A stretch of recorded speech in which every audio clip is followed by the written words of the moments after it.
A Story of Helena, Chapter 20. Brother Ben is a good man, and he is Nanny Silva's friend.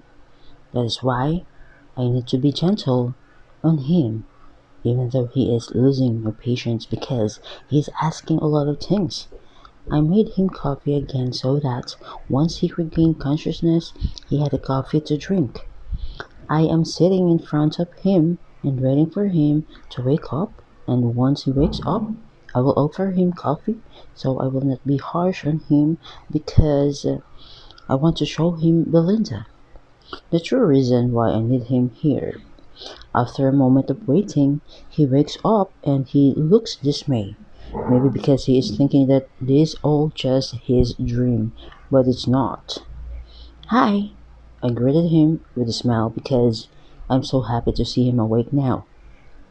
I made you coffee, I said and offered him the coffee. I want to go home now, Helena, he said. That makes me sad.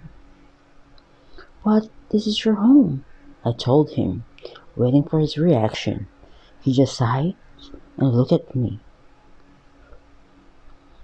I'm sorry, but this is your home now, I told him, when I suddenly remembered about Belinda. That is why I feel excited and I hold his hand even though I know he doesn't want to. I pulled him to the backyard to show Belinda's grave to him. Even though I know he wants to refuse, I suddenly became excited to show him Belinda's grave in the backyard. Look at this, I said while showing him the grave.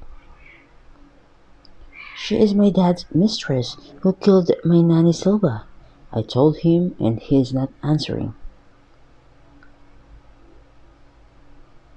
And now I made the mistake of letting her enter heaven. I added and I looked at him. Helena, please, he said, but I didn't want to listen what he wanted to say. Look at her.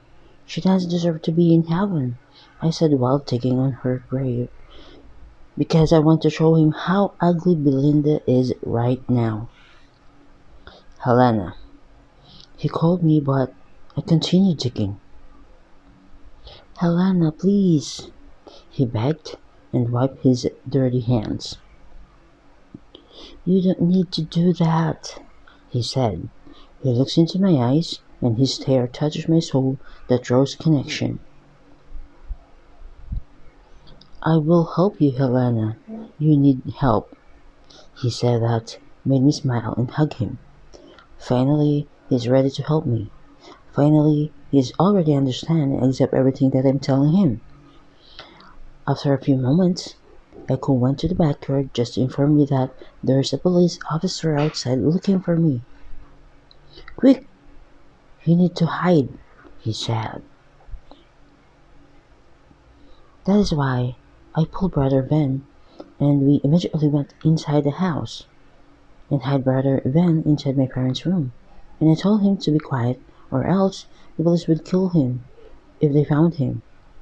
I put him inside the cabinet and covered him with the clothes and Mama's bag. I need to face the police officer outside and ask what they want. I grabbed a pen and hid it inside my pocket just in case the police would take me. I went outside and opened the gate to face the police officers. Yes? I asked two of them. Are you Helena Santiago? They asked me.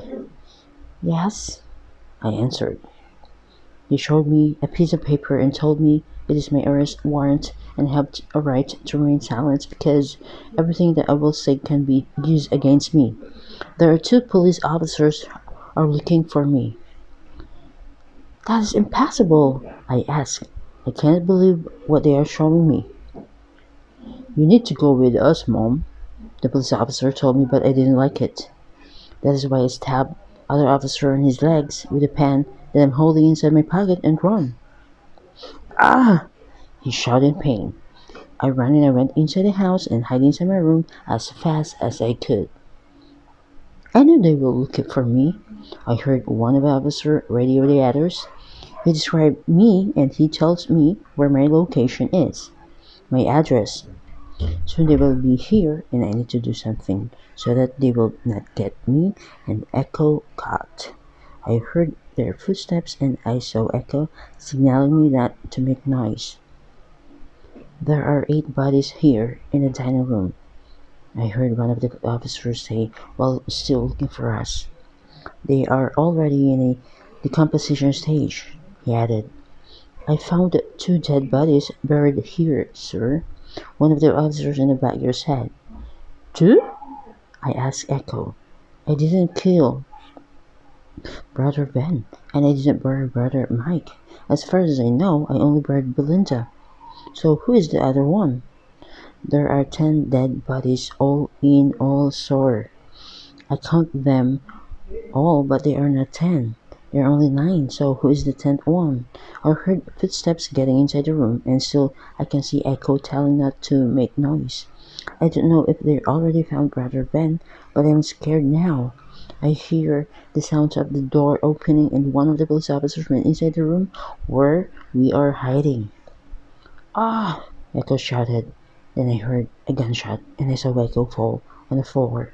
He ran to the officer to fight them just to save me. No! I went out from where I was hiding and ah! I screamed. I ran to the officer and he shot me. The police officer that stabbed shot me. After a few seconds, I woke up dizzy and groggy from the gunshot I had. It's still painful. My eyesight was blurry and I saw Brother Van and he was talking to the police. Good thing that he is alive and the police didn't hurt him. I looked around even though I couldn't see them clearly. They are bringing them one by one.